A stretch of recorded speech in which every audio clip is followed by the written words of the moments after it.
Okay, this is it guys, no? Ayan. Dati-rate, di ba, maraming isda dito sa paligid, pero wala na since na nag-quit ako. Pero, may natitirang isang aquarium. Ayun, no? So, pag may aquarium, lagyan mo ng tubig. Iset mo. Okay, kaya lang, ang nangyari, itong aquarium na to, dumami na yung mga kitikiti. So, ano pang gagawin natin? Eh, dilagyan talaga natin ng isda kaysa naman kitikiti yung nasa aquarium.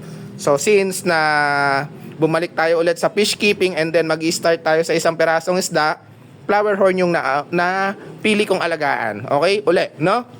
At the same time, kampa yung breed neto. Okay? So, bata pa tong flower horn na to. And then, ilalagay na natin. Okay? So, ayan. Hopefully na mapalaki ko to ulit and then mapadami ko to ulit. Kasi, babalik tayo ulit sa fish keeping. Okay? Sa mga followers ko dyan, especially sa TikTok, I'm back. Boss, okay? Start tayo sa isang flower horn. Okay? So, ayan. Acclimate muna natin kasi hindi siya pwedeng biglain. Okay? Acclimate muna natin at least mga 20 minutes. Okay na yun, no?